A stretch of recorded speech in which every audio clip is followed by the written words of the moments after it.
Welcome to Something Like That with NAV. Hey, it's a brand new year. Of course, not exactly brand new. When the last episode we had, we just kicked into 2021, and right now is already almost the second week of February. Time seems to be flying really fast. Okay, on today's show is going to be slightly different from the usual. Well, we had artists, we had bands, we had movie directors, we had actors, stand-up comedians, you name it, beat makers, producers. And today's guest is slightly different from the usual list that we have. And the reason being is because I just had this thought in my mind a few days back. It's like everybody knows about live bands. You know, you walk into clubs, you see bands, you get entertained by them. I'm talking about the live bands that you see in pubs and clubs or whichever weddings and so on. You know, every day you go there, you get entertained by them. But the question is, does anybody actually know what happens behind the scenes? What do they do? What does it take to be in a live band? And of course, the evolution of live bands from from say 80s till today. And I wanted to have somebody from the band scene to come on board. But then again, that will be a tough choice because I have to choose the bands, which bands would be right, which would be wrong. I don't know. So the best person to have a chat with is the guys who make the band sound really good. And also they are in charge of managing bands, bringing artists from bringing bands from other parts of the world to Malaysia. So this one particular dude, I've known him for a very, very long time. He is responsible of making bands look and sound good. And of course, there's a term for it. They used to use this term called audio engineers. In my time, we used to call them soundmen, which I kind of find it much, much more interesting. Soundman sounds super heroic, This audio engineer thing makes it sound like as though he's working for I don't know, factory or something like that. I don't know. It might sound sophisticated, but that word audio engineer doesn't seem to be less oomph as soundman. So I'm going to bring him on board. His name is Anthony, but of course he's known as Dr.Sound in the entertainment scene. Tony, my man, Dr.Sound. How are you, man? Napster, how are you, man? I'm doing good, man. I'm doing absolutely good. But before I forget, if you're listening to this particular podcast right now, please be prepared to listen to words that is not usually heard during interviews. The profanity level might just hit it to another level in this particular shows. You might hear words like fucker, punda, and all kota, whatever stuff like that on this particular show. Because it might just slip. I know this guy for a very long time. We have weird conversations off air. So the words might just come in out of the blue. Don't be shocked. Don't be surprised. Okay, this is norm. This is an absolute normal thing. How have you been, man? It's been a while since we saw each other. It's a couple of years. Yeah, it is. It's been a very long time, actually. I'm now what you call a kampong boy. Kampong boy? You're back in Melaka? No, I'm not back in Melaka. Hey, sorry, you're Penang, right? Penang. Penang boy lah. Penang kia lah. Penang kia lah. Forgot. Penang boy. Penang, not Melaka. Penang. You're back in I'm Penang. originally from Penang. I started off and moved to KL, 30 years in KL, and now I'm in Melaka. Hence, now I know why it's so peaceful in KL, man. Tell me all about it. I see. You made the best move, man. Seriously, get out of KL. I'm sick and tired of KL already. If I give it a chance, I also want to balik kampung to Ipoh lah. Oh, you Ipoh Mali, yeah? Ipoh Mali lah. You saw all the northern guys lah. Tak ada bunyi, lah. No, earlier, the intro was just mentioning about this thing about audio engineers and all. I mean, of course, audio engineer sounds sophisticated and all, but the term soundman seems to be like, it has that oomph factor in it, It's like whenever you do events or in the club or whatever, anything to do with sound, hey, check with the soundman. Nobody says audio engineer, right? Actually, to be very honest, I never dared call myself a sound engineer until people called me a sound engineer and labeled me once. Well, okay, let's put it this way. Back in the 80s, right, which when I started it off, there weren't sound engineers in Malaysia. There was a handful. Okay. Exactly what I'm showing you. This was the handful, Really? I thought there were a bunch of them. Well, okay. You see, people get a misconception of audio engineering or being a sound man, They think you hold the mixer, you push a few faders, you're the man, you're the sound man already, But yeah. I started off in 1985 trying to play music. Okay. And good attempt. Yeah, at the age of 15, a mutual friend, the Green Man, and me, we Yes. formed a band. We formed a band called Euphrates. Oh, that was the Uh, first band. yes. Guess what? We were Okay. all in school. Okay. That part definitely didn't tell me that. Okay. Oh, yeah. And a lot of things you won't tell. I can tell. I know lah. Yeah, but we got the name Euphrates, and out of 10 songs, 8 of them were from Duran Duran. We were Duran Duran fans. That explains the hairdo. Right, you see, Roger Taylor. Yeah, I know. That's and Nigel's millet at the back. Okay. He was a combination of Le Bon and Nick Rhodes. Yeah, and occasional Steve Vai with a hat. Yeah. That's when he started Sorry, balding. Stevie Ray Vaughan. Sorry, not Steve Vai. Stevie Ray Vaughan. Yeah, those were the good old days, actually. Thank God. I mean, touching back on the topic that you're actually bringing up, in those days when we started off in Penang, for example, at the age of 15, we played in a pub. We were the youngest bunch of musicians. You're allowed to play in pubs, 15 years old. We weren't. No, But Vignola. it so happens that we were a group of rebels. I mean, I was the main rebel. I used to cut school, go hang out with musicians and things like that. Club owners. I started my clubbing days at the age of 15, but just trying to see what the trade was all about. And we actually worked for minimal wage, 2 beers each a night, Fair and enough, free man. transport home. Hey, that's good. That's a And good deal, man. That was back in 1985. That's a damn good deal, man. 2 beers and a transport. What do you expect? And No, it's plus, like plus a small wage. okay, that too. Okay. Yeah. And we performed for 3 weeks, replacement band. And then that was actually my dream at that time, from then to go into the entertainment industry. But after Form 5, we formed a band. It so happens my guitarist had 7 A's. Oh, good news and bad news, lah. Yep. So can you imagine the band members? I won't mention who, right? We actually dressed up in batik and suits and everything. I went to see the guy's father, who was actually Pengarah of Kementerian Pendidikan in Penang, and told him, I just trying to visualize you guys in that outfit, man. Right, and then we actually told him, Uncle, your son should not go to Singapore, learn to be a doctor and play music. He's gifted. That was the best move you guys could ever make, man.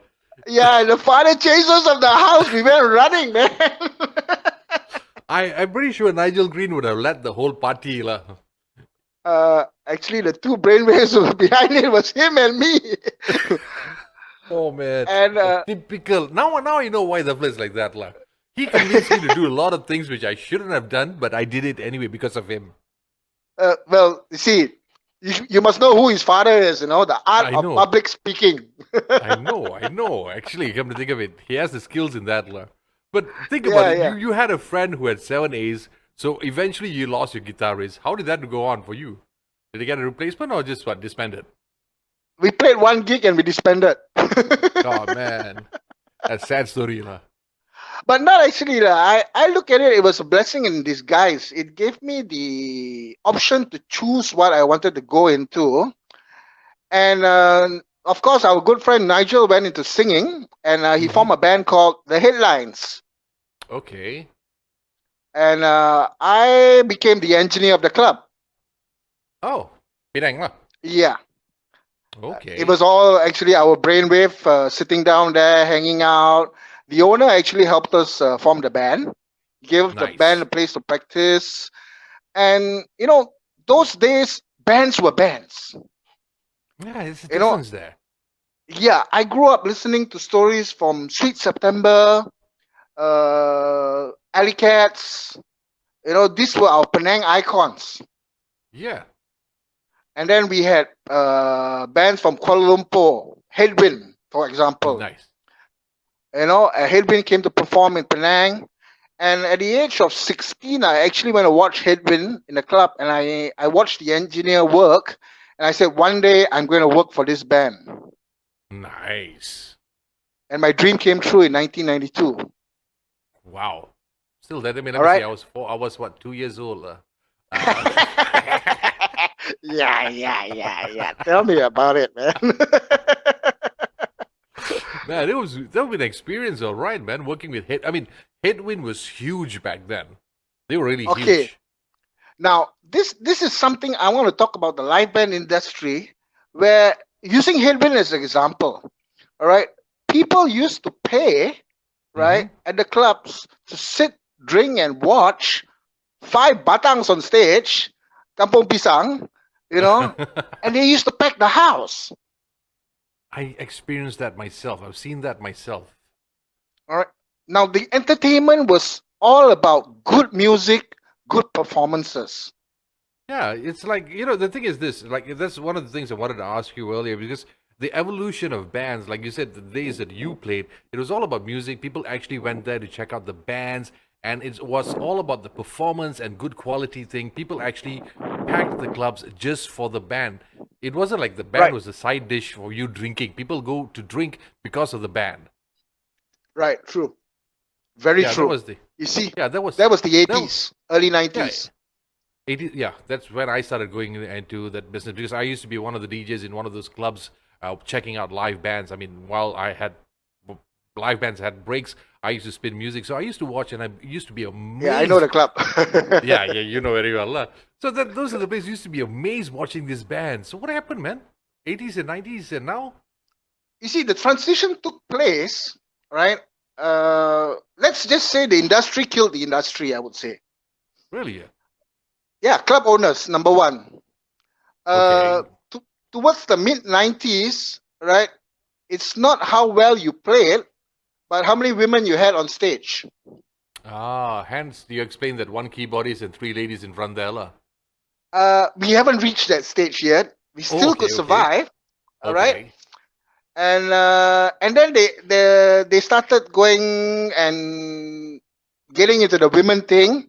And then, of course, our foreigners came in with the one musician who looks like he's playing music, and the 3 to 4 or 5 women in the front.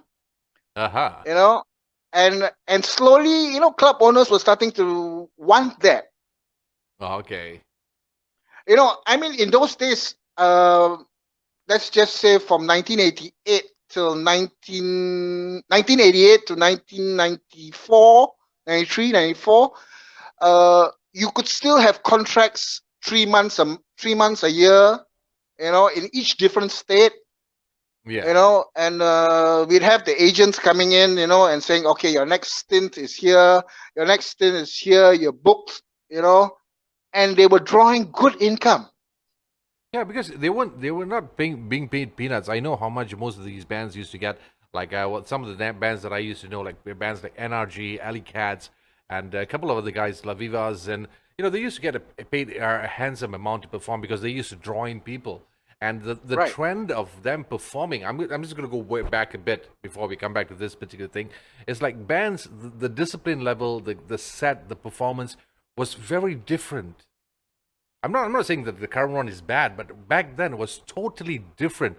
The preparation they went through to perform on a daily basis, which was amazing. I was always in awe watching these bands, and I'm pretty sure you know well, right, about how these guys Yeah. get themselves prepared. Yeah, I mean, okay, let's look at it this way. People come at night, they sit down from say 9 p.m. till 1 o'clock in the morning. They watch the band, they drink, hey, give me this song, give me that song, but they don't realize what the band actually has to go through. Yeah. I'm it's still puzzled. How do you do that, man? Singing 45 minutes, 3 sets a night, and doing it for Okay, almost 6 or 7 days a week. That's your night. That's your night work, you know. But what about the Yeah. day work? What about the homework? What about catching your songs, finding the lyrics? I mean, as the engineer, I had to listen to the songs also, and I started following bands at the age at 1988, and I was 19 at the time. Mm-hmm. And when we tour, for example, we're 3 months in Johor, 3 months in KL, 3 months in Kedah, 3 months in Sarawak, and then we go back to Johor. We're all over the place except our own home ground. Yeah. It's Okay. always the case. Now, yeah, number one sacrifice, family. All right. Number two is they have to work. I mean, it's great when we go outstation. For example, we live together, Yeah. and that's when they really get to work. Which is they have to find their songs. Number two, they have to practice. All right. So imagine having to perform at night, practice 3 times a week. All right. And practice is like from 2 o'clock in the afternoon to 5 o'clock in the evening. That's if some of the clubs allow you to do it that time, because based on my experience watching these bands, they had to do Right. it after when the club is closed. So it's like Yeah. imagine just performing the whole night. You're exhausted and all. Then take a break for an hour. Then come back again at 3 o'clock in the morning and start practicing until God knows what time. Ship and Hard Rock Cafe. Hey, Chili's had that too, man. I remember Chili's after Chili's. two or so. Yeah, Chili's had that after the. Yeah. Chili's had to. Yeah. Yeah. The engineers to feel so irritated that after that it came to like, hey guys, practice with monitors on stage. I'm going home. Hey, the sound engineer had to stay back to listen. They had to, man. Because Yeah, I know. the I next know. day when they're going to perform, you're going to have to listen to the whole thing. But what I Uh, admire is, like when you say, going back to the homework, choosing the songs and remembering them, because not everybody goes with a piece of paper in front of you and sing according to the paper. Some of them actually memorize the entire set, even if it's new song, memorizing the lyrics, how to play the whole song, which I'm always fascinated. If you talk about recording artists, there's only a limited songs they have in their portfolio. So they're going to perform, let's say, 10 songs they're done. But live bands, they go by hundreds of songs in a year or in a month. well, for example, the three good bands that I actually enjoyed, the longest I ever worked with, was Cash Band. Okay. All right, Freedom and Headwind. Yeah, And okay. okay, the one thing I realized and whenever I watch them practice is until they get the song perfect, right? Then only they will put it on stage. Wow. Okay, that's the first step. All right. Groups like Headwind took it a step further, and they would improvise the music along the way. Okay. And it usually starts with the drummer and the bassist, which is Razak and Nikki. And then slowly the guitarist will improvise, the keyboardist will improvise, and they will turn the whole song around. So that's why when Nice. you go and watch them perform, you would actually say, wow, they're doing it their way. Nice. Actually, that's a very important thing also. As a live band, you don't want to just copy paste the whole song that you listen on radio. You just perform exactly. You want to have it on your own Yeah, version. I mean, you got a DJ to do that after that. You got Yeah, Napster to do that. exactly. Oh yes. Yes, sir. Whatever band's gonna do it, pick on the DJ. Right. And I trust me, I think you've had this memo before. Whatever songs the band is playing, they've got a limited repertoire. DJ, please do not play those songs. Oh yes, many times. And I used to play it just to irritate the band if they don't come on time or don't leave on time. I used to do that a lot, man. If the band doesn't I, show up on time, doesn't perform well, I'll play every single song that you played. in 1996, right? I was the DJ, I was the sound engineer, I was the maintenance guy. I had real hard work, man. Yeah, and you get I paid actually, peanuts. no. I got paid very well. Okay, so now you know. Okay, for the sound engineers out there who got paid peanuts, you were suckers. Hey, no. Don't get me wrong, huh? I started getting paid peanuts. Okay. When I started in 1988, is a small club called Tip Top. Oh, All right, okay, I as a heard of sound that. engineer, right, I earn 240 ringgit a month, transport, food, and beer provided. Which is okay, what? 88 lah. Actually, no, lah. 88 was not. That was quite low also lah. I mean, I told my son who makes 500 ringgit a day doing sound now, he started at the age of 14. Wow. Following your footsteps lah. Father, son, now both father and son are suffering through this damn pandemic, man. Not only you, man. Not only you. All right. Before I get into that details, let's get back to the band Okay. again. All right. This Yeah, band's okay. okay. Performing it. Okay. The thing is like because I raised the question on Facebook today, which of course you responded. It's like having the bands behind the scenes. There's a lot of things involved in it. It's not only just the practice. The practice is tough. It's really tough. And of course, having I'm pretty sure you've seen bands and having the right chemistry. It's like inviting a vocalist to join the band is not an easy thing. Or maybe the guitarist, how many songs does he know or she knows are getting into the band? Was that a big issue for most of these bands? In the 80s, it was. In the 80s, they have an audition. Okay. If you're not good enough, you're out. Oh, that's serious, huh? Yep. Not you've got like a normal job. You got a trial period, right? They test you, they audition you, they discuss whether you're the right member to come into the band. And then it moved on to the 90s where, someone decides to leave. Sorry. No, I think the 90s was also not too bad, actually, because I've seen Not quite too a good bad, one. but towards the late 90s, it was, hey, so and so is leaving the band, Okay, who can we find to replace him? And we have a strong list coming up, Okay. And towards the early 2000, it was, hey, our guitarist can't make it tonight. He's got an emergency. Let's see the list who can replace him tonight. Oh. Yeah, but we still had monthly contracts and things like that, And towards the mid of 2005, 2006, I mean, the last time I actually handled a club was Planet Hollywood. And after they closed up, I stayed away from the club scene for a while. I went into recording studios. And suddenly I found out that, bands are doing nightly gigs.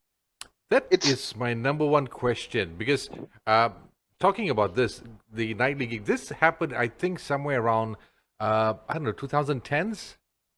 Yes, yes. So after 2010, that's where this whole thing kicked off. Because before that, prior to that, is like you can't have bands with no members. I mean, like you said earlier, replacing a guitarist or whatever. Most of the band members I knew never fell sick for some reason. Nobody's sick. Nobody ever took leave, and it's a rare case, a very very rare case if somebody's sick. Even the vocalist, even you're about to die. Also, you still come and perform for the night, man. I've seen that happen a lot of times. Very true. Like the dedication level was totally different. I'm not saying it's not happening now, but it's totally different. You cannot see any gaps. There was no gaps back then. Yeah, right now you got a whole list of musicians you can actually pick from friends to actually come and replace, because repertoire is one that every other person knows, but it became a normal job. Okay. So much so, they lost the impact of being the artist, being the guy on stage. Okay. You see, I was the head engineer for Fire. You remember Fire? Yeah. And we used to actually audition and screen the bands before putting them on stage. Ooh. Okay, that's one. We actually have a management decision on whether we should take the band or not. All right. I mean, that was my dream come true when Headwind. I was with Freedom in Hard Rock Cafe at the time, just before they opened. Okay. And I see all the members of Headwind walking in one by one, And then I'm like, wow, Headwind's in the house, That was that was in November 1992. I can remember the dates. And the next thing, I get the drummer and the bassist standing at the console watching me work. And then I get the keyboardist, Kudin, and Hilary Ang, the guitarist, at that time it was Hilary, go stand next to Alex, the keyboardist, and say, hey dude, we're here to offer you a sound engineer. Oh, Yeah, they auditioned me. They even okay. auditioned the sound engineer. Nice.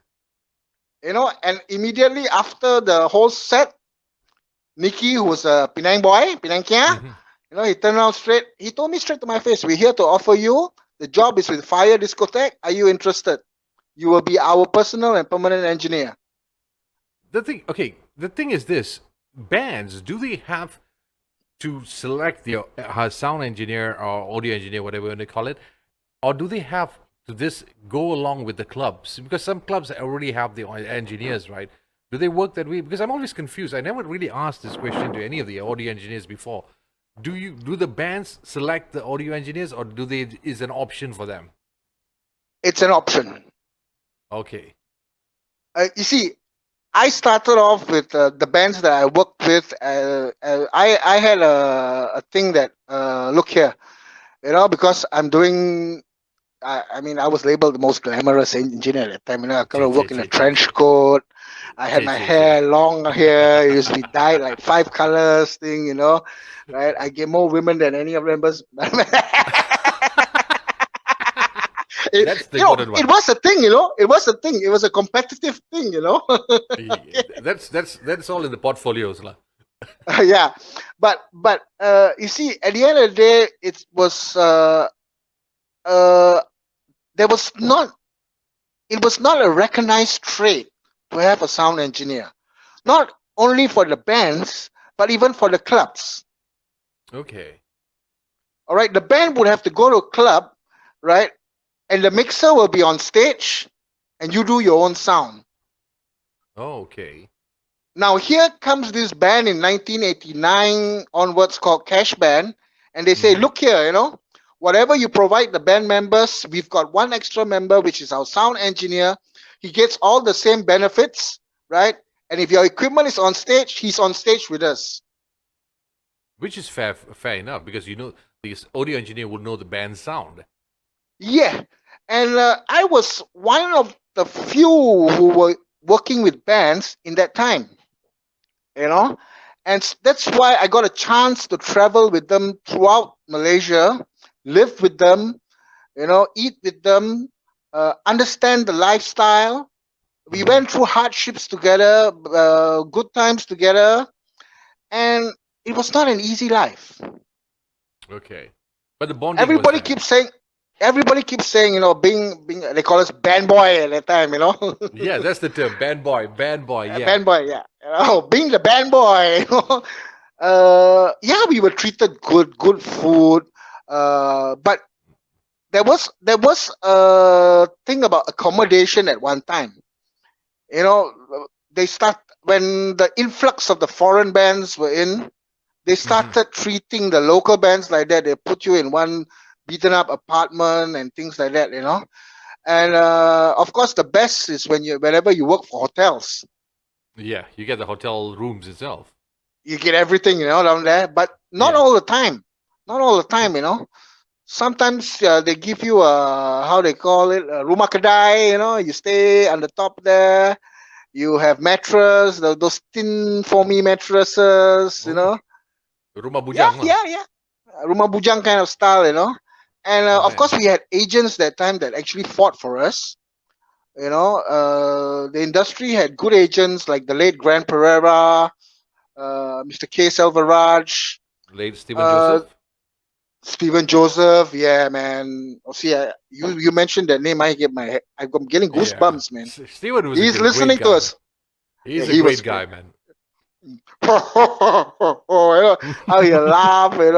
I used to call him Nigel, and me used to call him Brutus. Yeah, I remember that. There's some stories that we can't share on this broadcast, lah, but Of course, lah. of course, of course. It was a fun guy. He was a great guy, man. Yep, yep, yep, yep. Yeah, and you had those kind of managers who's actually they knew how they could fight the price for the bands, all the extra perks for the bands. They kept the bands very well. They kept them tight and they promoted them in a right way where clients won't actually compromise on anything. It's like, okay, fine, you want this band, they'll come in, they'll perform, but they have to get X amount of this, and this is the price going on. these were good managers, right? Right? Yeah. You see, okay, that was up to the early 90s, as we said. Uh, you see, when I say that everybody had a hand in killing the industry, Mm-hmm. uh, I mean, sad to say, in those days, band members used to dress up. Yep, I remember that too. All right.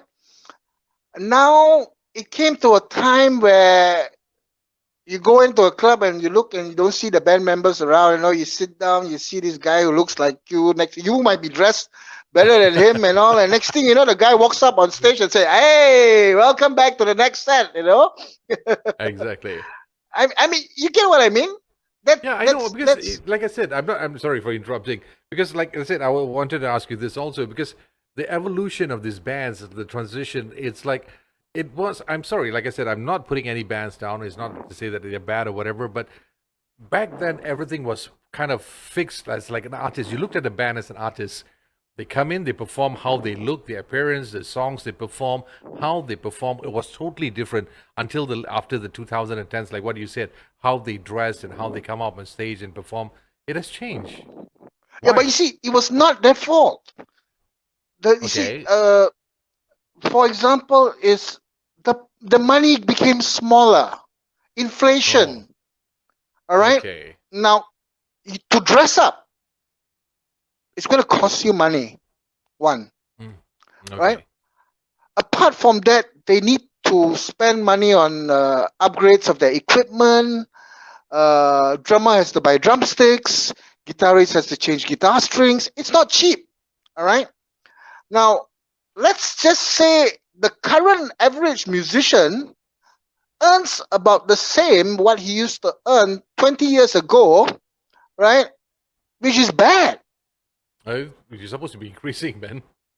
Yeah, if he's earning the same what he earned 20 years ago, that means inflation is kicking in for him, Which is right? not He fair. can't afford to dress up, right? He's got things to buy, equipment.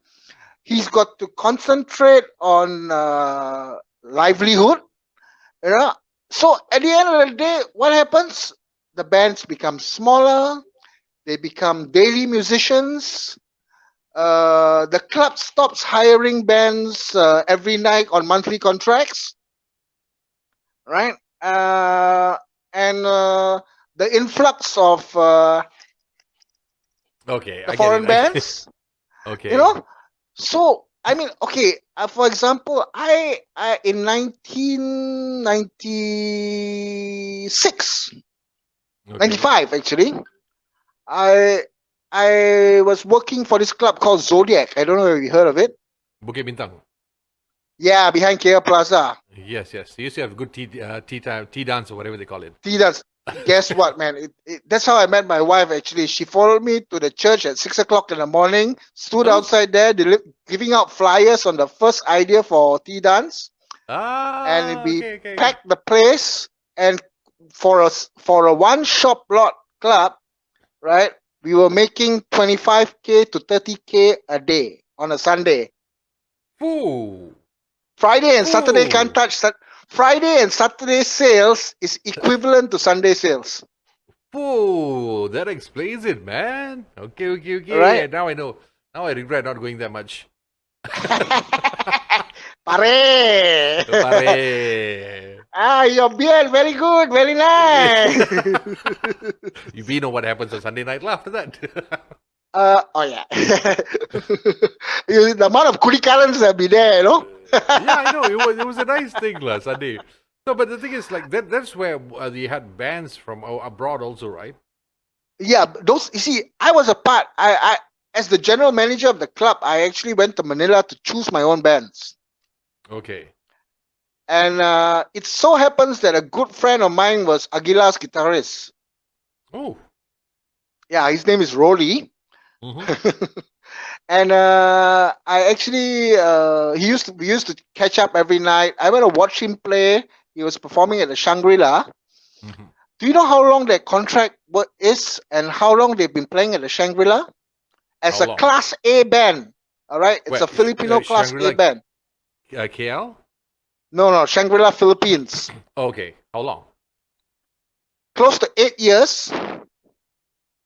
That long, You Dude, see, there's a permanent the employment already, dude. the Class A bands, the good bands, don't leave the Philippines. Okay. So whatever we get in Malaysia that we call Class A is actually Class B already. Oh, okay. And then when we came to the Class Cs, it was just a show. Fillers lah. Yeah. So I'll give you an example, which a lot of my old friends from the industry in the 80s used to tell me. That time we used to have very, very good Filipino bands that perform. And Okay. it is an immigration law that whenever there's a foreign band, there has to be a local band to support the band. Okay. So now, because we had really good bands at that time, right? It was like a competition, a very how to say, a very productive competition. Okay. Each one would try and outdo the other, sound better than the other, try and be to outdo, and that's why in the 80s we could walk into a club with a Filipino band and a local band, and they would both sound awesome. It's a tough competition, actually. Yes, number one. Number two, both bands would dress up. They're trying to raise the bar for each other lah. Yes. And then for example, in the early 90s, the highest paid local band was Fredo and the Flintstones. Really? Yep. Okay, Fredo personally, I've only seen him on during events, but never in the clubs yet lah. When? What year? I don't know, perhaps 2000s, late 90s, or something like that. I can't recall. It was a while back. You should have seen him in the early 90s with all the glitter, and the band members were all dressed up in glitters. All right. I mean, let's just say, I don't want to mention the figures, right? But for every other band that was performing, Fredo was making double the amount. Whoa. That's a lot. And he would challenge, and if he's listening to this, he would agree. He would challenge the club owner. Say, look here, you don't make $1 million this month or $500,000, whatever his target was, right? You don't pay me. Wow, he's that good. He was an entertainer. You see, in those days we had the show bands, we had the real live bands who were playing rock music and live music, the way the improvised stuff and things like what Headwind was doing, Freedom, Cash Band and all. The show bands that were mainly the Filipinos, where they would actually have a stint in the second set where for about 50, I think, at the ship, you used to see a lot of that. Yeah. Bands like XPO, Teenage Revival. I don't know, remember those names? Not really. I think that was before my time. The ship was before my time. Yeah, but they were superb Filipino bands at that time. I used to enjoy working with them, watching them perform, and that was the time where everybody dressed up. The local bands, the Filipino bands, it was competition that was good, and they sounded good on both sides until the industry slowly started going down, down, down, down. It never came up. But I think that was the later part of the years because based on what my personal experience of seeing these bands, I was in the era of people like, say, Nine Lives still do perform before this MCO. When Nine Lives was still in the early stages, of course, Cats with the Alley Cats were going on and they were pretty strong. Bands like NRG was still strong, and La Vivas, and they were going pretty strong, and they were raking in a lot of money for the clubs also, because I could recall that whenever there's a New Year's Eve party or Christmas Eve party, you can't walk in the club. From the DJ console to the entrance, it takes me a good 30 minutes of 20 minutes. That's how packed these guys would bring in. The amount of people that rake in. Clubs will make at least about 100 grand a night. Yep. I remember one of the nights Energy was performing, and the club actually made, or rather the club, which you want to call it, actually made 100 grand on a Friday night. True, so true. So They were raking in big bucks, and of course, the name carried weight because during that era when I was spinning, somewhere around there, 2000s, 90s, 2000s, and all, the place was always packed not because of the promotions they had on the drinks or whatever like that. It was because of the band who were performing there. So you go to a club based on who's performing, and clubs had to maintain that standard. They cannot just bring any Tom, Dick, and Harry into the club to perform. They had to pay money. They had to make sure they had that so-called A-class acts or whatever you want to call it in the club in order for them to maintain it. You just can't have something so high one month. Following month, you have the Kuchingura band, and that's it. Everything will be ruined. So they had to maintain that standard, and that was going on at least until, as far as I could recall, until at least the year about 2010, maybe slightly over that. But I think the thing of dropping kicked in after that when they started having gigs, nightly gigs instead of monthly contracts. Yeah, I would look at it more. It started around 2006, 2007. But I left the club scene at that time. Um, a lot had to do with that fall actually, and clubs had a big part of it to do also. They lost a lot of money when the clubs came in, Yeah, that's one of it. right? And that started in the mid 90s, 1996, 97, I remember. And then, of course, we had you can only operate until 12 o'clock, 1 o'clock. Oh yeah, that was one stupid season. Yeah, I mean, okay, we say no politics, but yeah, No, I mean season. I'm talking it about was season. it was an effect. It was an effect. I mean, can you imagine? I was in Barnum's at that time. Okay. I was the DJ there. All right. Ooh.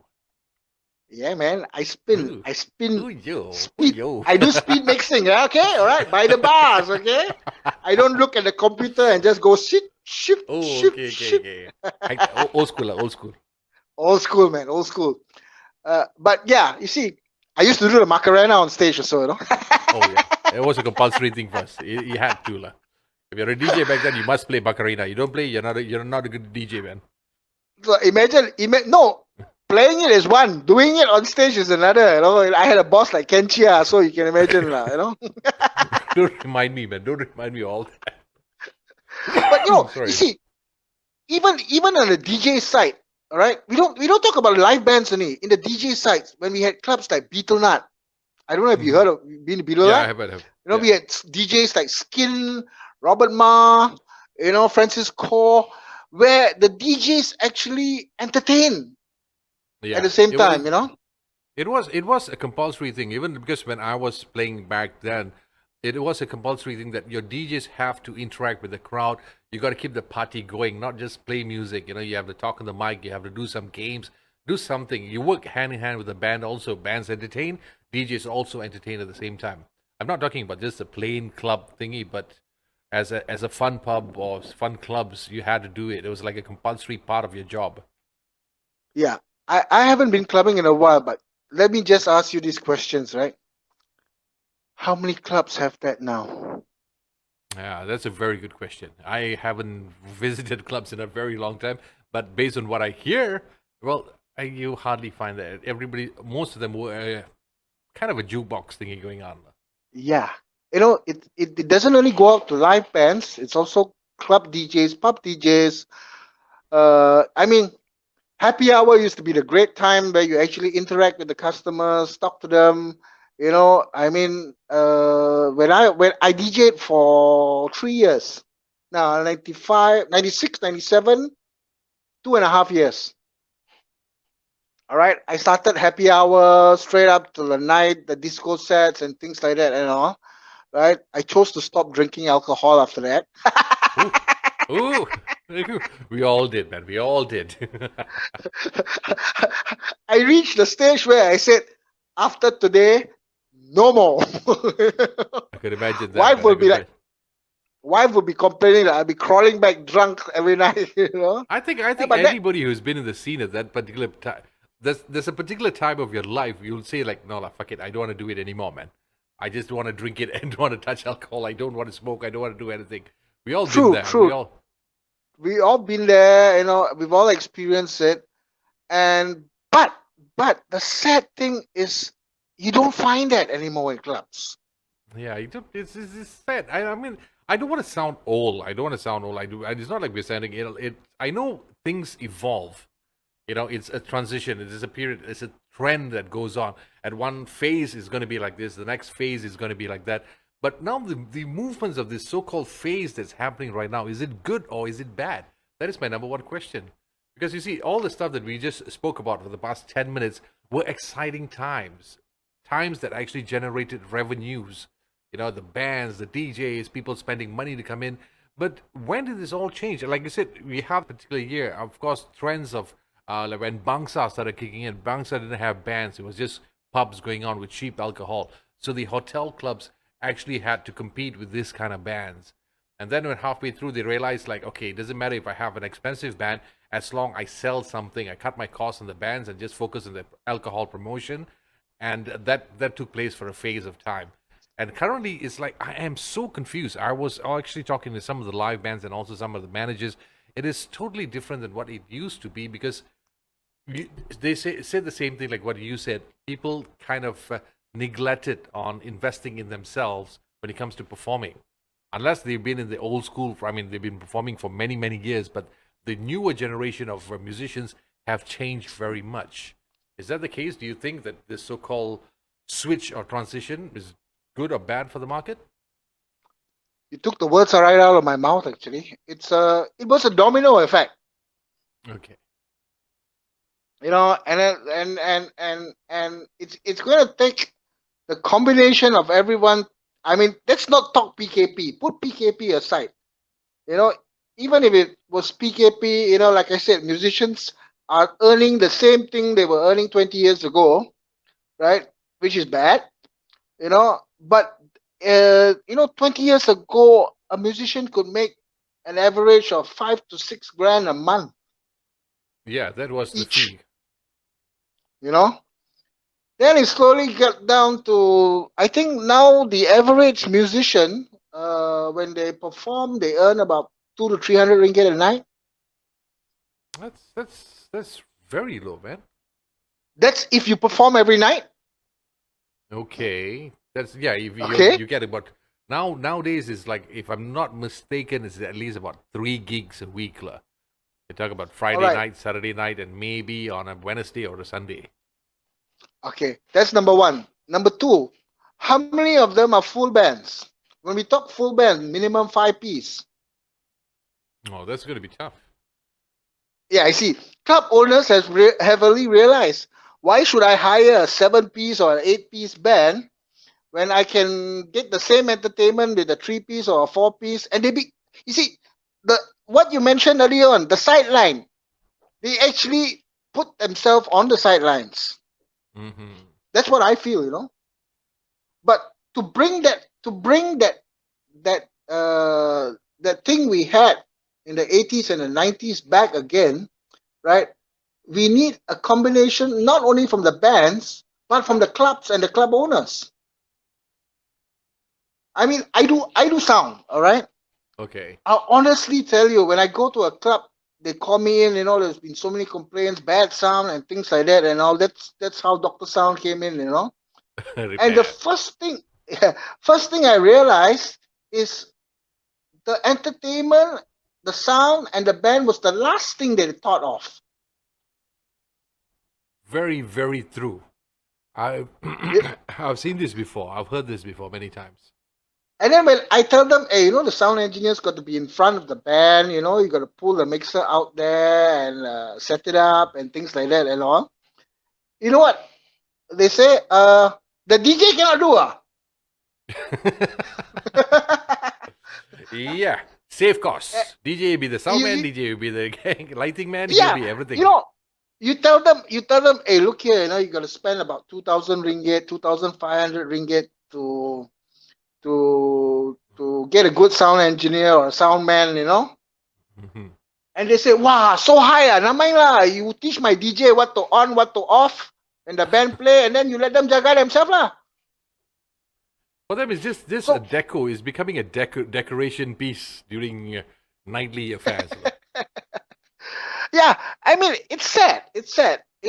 That's why when I worked with those good bands that I mentioned, we made it a point whether the sound engineer is on stage, off stage, behind the stage, side of the stage. They actually, I mean, I reached a stage where I actually earn a equal share with the band. Ooh, Yeah, that you sounds know, it makes me want to reconsider my career, man. I do have short courses on that, Yeah, but you see, back in the days, I used to hold club contracts. I used to supply engineers, you know, and there was a requirement. There was a requirement for good sound. There was a requirement for bands to perform well. For example, I was supplying engineers to Planet Hollywood. I was supplying engineers to Holiday Villa. That's when I got out of the scene myself. I just supplied, and I used to work in the recording studio at the daytime.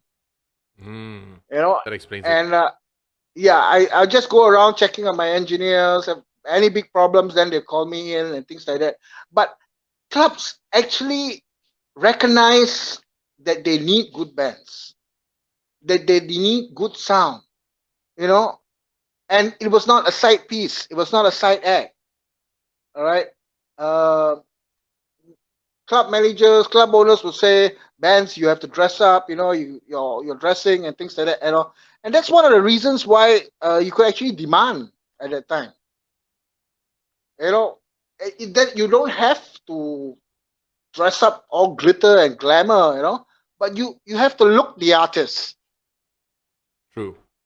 Because the thing is, like we're talking about this, like appearance and all, does the venue also play an important role? Because, like, say, like investing in bands and investing in yourself, your sound and all, these are the things that places with big cash flow in hand could do.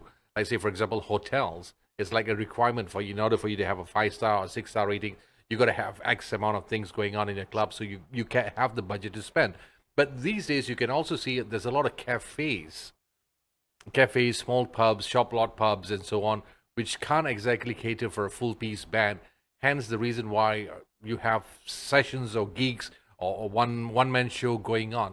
Do you think that could be the reason why? Because Yeah, the trend of domino this effect. establishment. Domino effect. Domino effect. Like what I said. You don't gone with the days. You find clubs like Piccadilly. You find clubs like Fire. I'll give you an example. Being the head engineer of Fire at that time, right? On opening night, all right, which was New Year's Eve 1993, Okay. all right?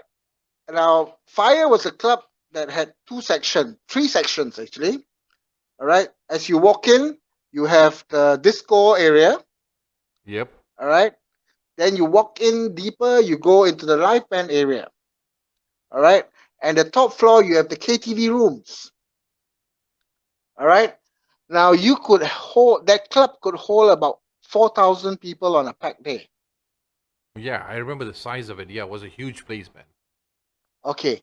Now I Wait, ask you this is the on fire opening behind night. of Shangri-La, right? Yep. Okay, okay. Now on opening night, which was New Year's Eve, 1992 to 1993. All right.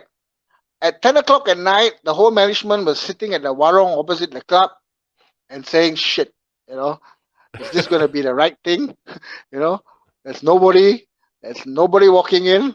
With all the advertisement and New Year's Eve, what else going on? Did we do enough promotion? So we said, let's walk over to Hard Rock Cafe and see how they're doing. you know. Now we managed to walk halfway around Shangri-La, and next thing you know, all walkie-talkies were blasting. Full management team, get your asses back here, right? And when we walked back, the line was from the club, which was the end of Lorong P. Ramlee, right up to the front of the road. Whoa. That was the queue at 11:15. Yeah, fire used to have late crowds. It's always Right. nobody you hardly find anyone before 10 o'clock, 11 o'clock there. Okay. Now, give me a wild guess, 4,000 packs, right? drinks were sold at 14 ringgit. You get 2 beers or two pouring brands or soft drinks. All right, for 14 ringgit, plus Okay. your entrance charge, I think it was about 18 ringgit. You pay 18 ringgit, you go to the club, you get to spend time at the disco, you go to the live band area, you see two top bands, which was Headwind performing with Rima Razif from Singapore. You get the second band, which would be Ramli Sarip and a band called Fireball. Okay. In between, you have party DJs, right? Now, on opening night, I'll give you 3 guesses how much they made. Please. Don't give me tough questions, all man. Give me the options, 3 options. I'm bad in maths. Three three options, huh? Okay, you got 5 figures, 6 figures, and a big 6 figure. Whoa, you're talking about 5, 6, 5. Okay, 6. I'll go for this big 6 figures. Is that right? We'll go for medium lah. They made 300,000 on opening night. That's a lot, man. Okay. That's a Now lot. every Friday night and Saturday night, from that day onwards till the day they closed 5 years later, they were packed every Friday and Saturday. There's a whole lot of money involved there, man. Yeah. They made money, so much so when they closed the club 5 years later, the late Ben Farid, one of the best operations manager I ever worked with, said, I sell the chairs for 50 cents each or so I make money.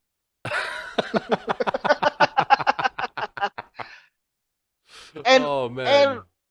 and yeah, and that was like 1998, and surviving clubs that I felt at that period of time was still Planet Hollywood.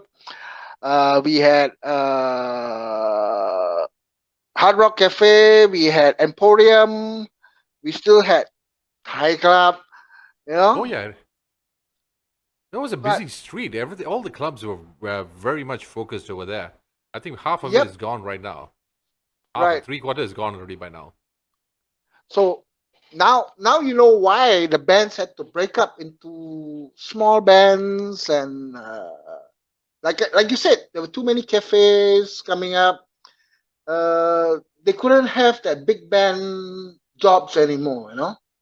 They Yeah. were Plus forced into a corner. and plus, all of a sudden, everybody seems to have gotten into the music scene. Everybody's performing. It's not a bad thing. It's encouraging having more musicians. So I think there's also another reason you have too many bands or performers, which created a big competition in the market itself. Mm, well, yeah, in a way you can say that, but they were all competing at that level. Hmm. Only a handful still maintain the full band.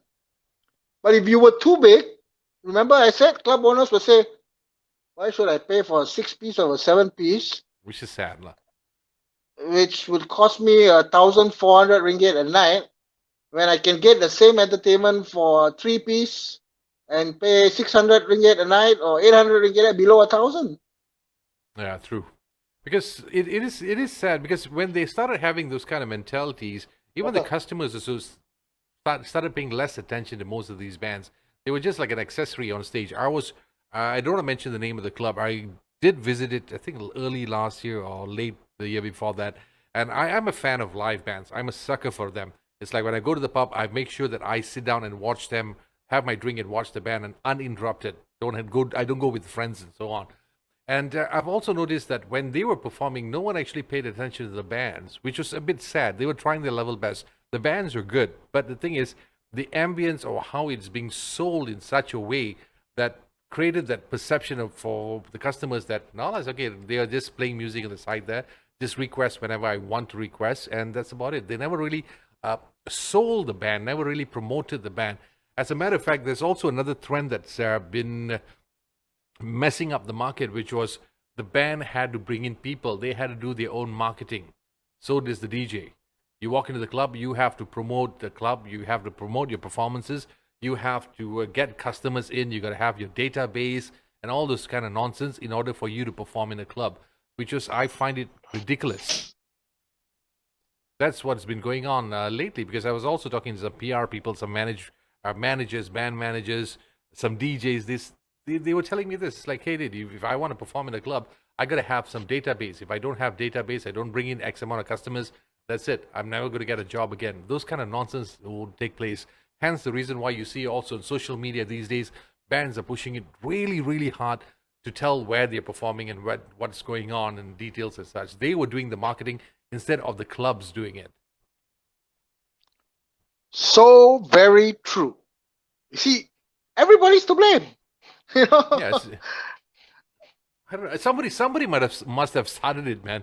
This trend. Somebody must have started it, and it picked on. And what was supposed to be good turned out to be bad for the bands themselves. Okay, let's look at it this way. Technology has actually made things good and bad. You know, I mean, it's hard for me to judge right now. Like I said, I left the live scene in 1998, and I Okay. went into recording up to the early 2000s. Then I went to event management, and then I went to gigs. You know, because why? There wasn't a market for the club bands, and the money was, like I said, instead of getting better, it was still the same. You know, and well, one thing for sure, they did realize that sound was an important thing, and band members were already cheesed off with the way things were. True. You know, they've already broken up into that. It became a norm. It became a norm that we either be a three-piece or even a two-piece, or there are some who are one piece also, you know, just to get that target amount that they're looking for as an income. Yeah, it is. It You is a know, tough market right now. I feel sorry, especially during this MCO period and all. How I see how the bands are, the rough patch they're going through this particular year and also last year. It's like, I don't know, man. Where are we headed? What's going on after this? It's like, what it scares me to think about what's going to happen in 2022. Let's forget about 2021. Let's think about 2022. How what's the future of the music industry, the band industry? That's a big question mark. Got to have a chat with any of the bands to see what are their plans. But based on your personal experience, knowing this scene, I'm pretty sure you've seen the bands from the 80s all the way till the present times, despite being off the scene from 1990, late 90s. What do you think is right? the future like for these bands, or the options that they have for them? Because I know being just a band member is not going to be easy thing these days. As years go by, it's going to get tougher. What are the alternatives that you think the bands should be focusing on? Well, online gigs are good, right? But I would look at it as they should take a step into going and doing it more on a how do you say, A professional showcase. perspective. Professional perspective, which Mm-hmm. some are doing, some might not know how to do it. You know, I recently saw on Facebook that they asked those who are trying to bring in the musicians to actually help them get this online gigs going on, where it's something that they've got to learn how to do, like how you've got that beautiful setup behind you. Oh yes, yes, You know, yes. Thanks to yeah, Lazada and as Shopee. Even though they're not thanks to sponsoring this Lazar and Shopee. podcast, but even though they're not Yeah, sponsoring this podcast. yeah, but you see, we should move into things like we should be clouds, where you have your online gigs daily, where you actually have pay per view instead of putting your bank account number and your name up there. You know, I mean, these little things are some things which I actually do my HRDF training on now to people, Okay. whereby you utilize what technology has given you, right? Pay per view now, 5 ringgit, 10 ringgit, you know, and perform. And there are places now that have actually developed in KL. I have one in Malacca. It's a green screen studio. It can accommodate a full band with proper sound, proper equipment, where you can actually have a proper performance. All True. right. Something I just posted on Facebook today. Now, I mean, we get a lot of bitching and complaining. Everybody's saying, "Oh, how are we going to earn a living? Pasar malam can, but we cannot." All right. Uh, have you ever thought of proposing to the Majlis Perbandaan? Let's do what is this? PPM, pentas pasar malam. That was a brilliant idea because eventually there are going to be people there anyway. Okay. Now, if you have pasar malam you see, it's what I said in that caption I uploaded. I said baby steps to get yourself back into the economy. True. Now, we know for a fact that the club industry is totally dead. Yep. 2022, maybe 2023. It's going to take a while to recover. All right, that's one. Number two, hotels. The amount of hotels that have shut down. Oh, which is shocking, man. Penang, what they had two Yep. or three in Penang alone, and well, No, that's not including. they've got loads throughout Malaysia. Those that the big ones that could actually afford live bands and things like that and all, they're forced to shut down. Ooh. All right. So that's another income venue for full bands or bigger bands where they can't do it anymore. But imagine like if you had a live band, all right, you've been practicing, you call yourself XYZ, and you say tonight XYZ is performing, click and join us to watch XYZ's performance, and you put on a good performance, solid 45 minutes, you charge there. Some of them are What we actually use. doing it. Pardon? Some of them are actually doing it right now, Yes, and but not and on a big scale. A minor one, only a few of them. yeah. So imagine if you do it on a big scale, a big scale. That means you watch a proper full 6-piece band who actually perform like they're doing a club performance behind a green screen, all right, or even behind an LED screen, right? And you charge, and of course everybody's not going to charge an arm and a leg, but it's everybody supports each other. Every little bit counts. Actually, And apart the from best. apart from waiting for getting revenue from that, there's another reason why you should be doing, which I believe you should be. A band should continue doing it, even for DJs. Is that you got to be consistent. You got to remind the people that you're still around. Because if you're going to have a long gap by not performing, not showing your face for a very long time, what's going to what's going to happen is people are going to forget you, and then you're going to come back again and just remind them that, hey, I'm here, I exist. That's going to create a problem. So this, you can use this this particular year, perhaps for 2021, as a marketing year to show people of your credibility, your capability, your music, your sound. This would be a good year for you to market yourself via the pay-per-view showcase or whatever you can think of. Yes, that's what I'm talking about. Create the new norm. I mean, at the end of the day, that's what social media is all out now for you, right? Facebook. I mean, let's not talk about Instagram, TikTok, or YouTube for that matter. Also, but we take Facebook Live. That's where majority of the gigs, the current style of gigs, are coming out. But instead of making it a PKP or MCO thingy, right? Make it a performance. Get together, dress up, and perform like you're doing a concert. Yeah, market yourself. Yeah, Yeah, that's. I mean, to all my friends in the industry, you're listening to this, right? I'm not belittling anybody or you're just or giving saying, options. You're yeah, just giving giving you options. options whereby let's do it. Let's Yeah, just do because it. I mean, I'm like what I said, because I understand some people are frustrated about what's going on, but then again, sitting down doing absolutely nothing about it is also bad for you. I know you it's It's going to cost you a little bit, but at the same time, you never know if you consistently market yourself in the right way and you do it well.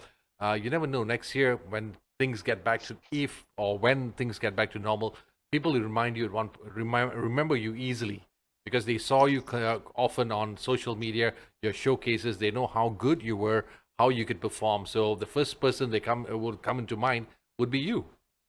Yeah, that's what I mean. I mean, you know about the Flaming Lips, right? Did you hear what Yeah. the Flaming Lips did? Yeah, I saw. You should send me the thing. That was an amazing concept of the concert. Maybe I'll try to put the video up here if I can. Yeah. So imagine if currently, if the authorities would approve something like that, and you get somebody crazy enough to actually open a club, right, and have these bubble pots there, Yeah. It's a It'd be start. cool. It'd be cool. It's just because you got to start looking into alternatives. You really got to look into alternatives of things happening. I admire some of my DJ friends who's consistently every week without fail they have their live performance going on. Now, some of them, yes, you pay for to check that out. Some of them are just doing it. It's like every Yeah. week they're performing, entertaining people. I asked the similar questions like, why are you doing it? It's like then you realize that no, I'm giving back to my fans, my listeners, my followers at the very same time with hopes that when things go back to normal, they'll remember me. So which is amazing, which is truly amazing, which I admire those guys who are consistent. And some of them who actually did this live shows, what happened was what started off as zero income when they did the so-called pay and all, people hardly going on. Some of them actually are making at least a good 500 to 1,000 ringgit per shows. I don't know, on some Bigo and some China app or whatever like that. They perform on a nightly or maybe twice a week or something like that. They generate income through that kind of method. So I think it's up to the bands or performers or whoever you can think of to take the initiative to learn about this a little more. It's not going to be easy at the starting stage, but eventually you're going to get into the whole thing.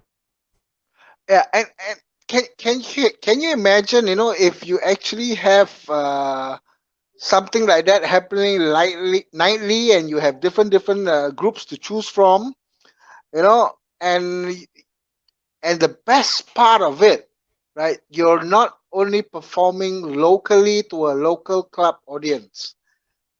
You're international. Yeah, that's the thing. It's you never know Hey, who you're going to pick up. we're international now, right? Yeah, exactly. Because you see, when I started off this whole show, it's like I was narrowing my thoughts to okay, it's only the guys in KL, my few friends. Let's do the show among the friends. People keep them entertained during MCO. Then halfway through, things started getting a little more exciting with the guest who's coming on board. And then I thought, okay, let's go a little further, go by different states, focusing on that. And then I realized, like, why stop here? Let's take it international. So you started focusing, marketing yourself in different parts of the world. And then you realize you have different audiences, which I swear to God, I did not expect that to happen. It's like when one of the charts that the show reached at #1 spot in Cambodia for one of the weeks, I was like, "Ui, ada juga orang dengar kah?" Cambodia. Kind of yeah, it was just a #1 at one of those weeks there. I was in Cambodia 2 years back, actually. Nice. That's another party capital. And it was actually, you see, if PKP didn't come in to play, I would probably be in Cambodia now. You never know, man. I was having plans of traveling the world. I went there, and I mean, for example, we were actually thinking of relocating our sound like rental, parking a set of equipment down there. I'll give you an example for weddings, right? They've got a whole stretch on the road of about 10 canopies, Whoa. right? And every week there's a wedding, right? And there are 10 canopies occupied, and the rental for a simple wedding setup of sound, light, LED equipment is 4,000 USD per canopy. No shit. Yep. You're fucking joking or what? No, I'm telling you the truth. I went there. I checked it out. I have a very strong feeling after this this podcast, most of the event guys, sound lights are going to start packing this stuff, man. I think a lot of people in the industry will know that about 2 years back or 3 years back, there were certain parties in Cambodia that were actually looking for Malaysian sound like companies to actually go there. Yeah, because you got to think out of the box already. Like, it's like seriously, think globally. Like.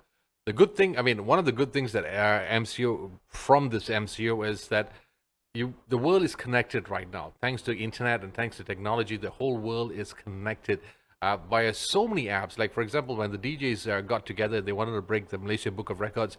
They were performing on Mixcloud, and they were #1 on the stream worldwide at a certain Yeah, time period. I actually saw that somewhere last year actually. Yeah, so they were actually in the #1, peaking it, trending at #1 on Mixcloud, and this is we're talking about worldwide audience. So that's about people have to take advantage of the situation right now, and how you want to use it is absolutely up to you. Focus on that, man. True, very true. And I mean, going out to all my musician friends out there, those of you who have already started your own podcasts and things like that and all, well, look into proper setups, proper pay-per-views, setups like what you are getting me on now for your podcast or so, I'm going to charge I you mean, for that, seriously. I mean, not just going on direct Facebook Live, but actually coming up with this sort of things and moving into global income. Where less is more. Yeah. I mean, at the end of the day, if you can reach out globally, which would mean actually instead of performing like small pieces, get together, start forming back big bands, perform like you're supposed to perform. And you do have venues out there that have actually created green screen rooms. I know a few in KL that have already started that. A good friend of mine, Sri, has a place, Sri Devan. I have one in Malacca. So it's everywhere. Yeah, and we're open for contact. You can actually come. We can work together, work something out. You can have a performance every night, or we can go alternate nights, or once a week. Yeah, there's options. And create a proper. I mean, like it's a mixed cloud. Like you went on mixed cloud, right? We have cloud sites where you have monetization and where you just play maybe a few bars or put a few teasers. People like it, and okay, click Come out of ringgit, it. Yeah, five there's a lot. ringgit, There's a lot or of sites. Even there's sessions live. Ticketing companies are offering showcases. There's a lot. It's all about you, what you plan to do, and how you want to do it. That's all.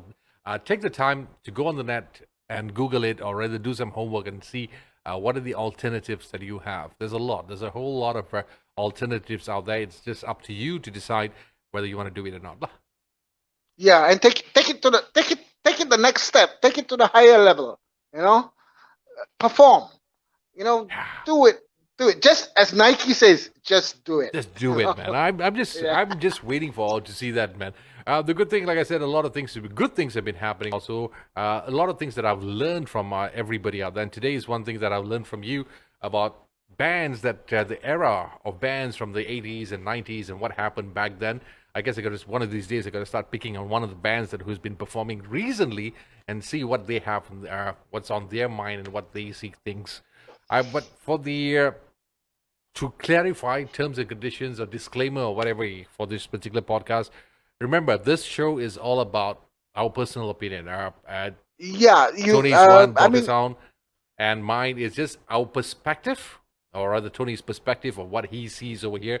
Don't after that come and say, "Hey, Tony, why you say like that?" Like, Tony, hey, how can that? Don't do that. Everybody has their own opinion. This is how they view of the entire thing is going out there. So different people might have different thing, but this is based on Tony's experience being in the industry for, wow, that's a very long time, man. 35 I wasn't years. even born before you did that, man. Don't let the beard fool you, lah. This is MCO beard. I've got a white one already. Mine's white. you have no idea how much of money I invest on my hair dye, lah. Oh yeah. I mean, I no, think it, I'll give you an example. I mean, there's recently those of you who are friends in the industry. There was a charity drive, which from Facebook has gone over to Telegram, from certain members of bands that we know of, who are getting evicted and things like that, and all. It's sad. It's sad to say because I watched them try. I watched them try very hard during the MCO period. Some of them have gone into F&B and stalls yeah, and things like that. uh, let's try and see how everybody can come together and get the entertainment scene back on. You don't know, give up. yeah, we should have stations like create stations. Those of you who are good on the website and applications, help the musicians out. Create applications where they can join up and actually have proper pay per view and not just advertise like it's if you're willing to contribute, but make it a standard contribution fee so that you can watch a show and give Yeah. them a show And you for know those who have already been using it, I think it's also good for you to share your knowledge a little bit with some of your peers. Let's all do it together. Like if you have something you're already set up, you're already doing it right. Maybe some guys who don't know how to do it, you can always share some knowledge on how to do it. Help them out, man. yeah Help a brother out. yeah we and who knows, Tony Fernandez might come by with the Air Asia delivery and send your beers over, those Yeah, are you true. never know, man. You never know. Anything's possible. Tony, thank you so much, Tony. It was so much fun talking with you. I mean, after so Yeah. many years, I can't believe we actually had this chat for almost 1.5 hours, man. It's a great chat. One of my favorites. It's a great topic. It's a great topic. I mean, yeah, 35 years in the entertainment industry. I've been there, seen it, done it. A word out to those who always thought that it was wine, women, and song. Nope, it was never wine, women, and song. It was never sex, drugs, and rock and roll. That It was was, showed because to get the jobs, lah. yeah, but it was actually people with talent and skills coming together, earning an honest living. Yeah, You know, it's an amazing period of time, man. Yeah, and I miss those days. I really miss those days. Yes, I know. But We got I would because love you to know the thing is see. the word those days when you use it's like everybody feels like, oh, why those days, those days? Because trust me, they haven't lived that era, so you wouldn't know what the fun was, man. Yes, yes. I mean, I'm getting goosebumps again, man. It was so much exciting whenever I chat like this. It's like people have those days. You make it sound so old, but you fucks don't. You have no idea how much of fun it was, man. The level Oh, of it was. craziness is it's like beyond your imagination, man. Yeah, well, I keep telling my son, who's a audio engineer like me, I said you should have been mixing for bands back in the 80s, and the 90s. But you'd be surprised at other parts of the world, right? You still get this. You still get Yeah. what we had in the 80s. Yeah, but here I don't Neighbors know. I like just maybe Thailand I still mean, have it. oh yeah, that I've seen that when I was in Bangkok 2 years ago, and not 1.5 years ago. I saw that in the clubs. Yeah, Yeah, not only Bangkok, you have it in Phuket, you have it in Bangkok. Yeah, I mean, you have it. You still get. I mean, you can still get it there, And musicians are earning a good form of income there just before PKP. you know so let's use the PKP period to actually maybe make it a practice, a reboot, a restart. rebrand. Utilize all the technology and the places that have for you to perform. All right. I know some old friends. I don't know if you heard of Sylvester Liu. He used to be Okay. a very old DJ back in the 70s. He was working for the Juliana's group together with Shan Salvadurai. They Oh, actually came Shan. up with a Yeah. two. Yeah, they did a two-piece behind a green screen, recorded at this place, and it was a start. But people are trying, right? You two musicians, friends out there, get the groups back together, and let's go pay-per-view. Go for it, man. Go for it. I'll definitely pay for it. I'll definitely look for it. Look forward for it, and definitely share it. Hopefully, I can feature in this particular show. Tony, thank you so much, Tony. It's been great chatting with you. It's amazing. So, what's up? What's next for you, man? Anything special Uh, going on for you? Or you're just gonna chill out first? my food menu comes out next month. Ah, we see the other side of you. Oh yeah, I love to cook, man. PKP actually had me cooking every day. Unleashing the chefness. Yeah, I mean, I have to look for the alternative. I mean, if the musicians have it bad, I have it worse. I mean, being in the entertainment, event rental industry, and the education sector, we're both affected. Oh yeah, I I'm can imagine. infected both sides, you know. There you also conduct trainings and stuff like that, right? Yeah, I'm a certified HRDF trainer. I'm also an NDTS SLDN trainer, and It's a lot of basically I alphabets in your develop life, huh? courses. Tell me about it, man. Yeah, you. Trying to get understand the alphabets and the abbreviations. Sometimes I say, why can't you just say the whole name, man? There's a lot Don't of confuse letters the there, man. confused. I wish you all the Anyway, best, man. that's yeah. You too, man. Take care. It's great being on the show. Thank you for coming Uh, on board and sharing your side of the world with us. It's wonderful. Seriously, it brings back a whole lot of memories. I think tonight, when I go to bed, I'm just going to end up dreaming all those stuff again. And the stuff that we right, did, man. the first stuff we experienced, it's going to be wonderful, man. Yeah, man. It's And great. once It's again, great. for those tuned in, don't forget to check out the podcast is definitely, you're listening to this via the podcast. Please make sure to like, subscribe, follow, share, do whatever you need to do. The compulsory thing, I forgot to say it at the start of the show, so I think I'm going to do it right now. Please share, like, follow, subscribe, do whatever you need to do, and keep it locked on. If you have any suggestions, feel free to drop me a line. I'll be more than happy to feature whoever you want me to feature if I can get them on time.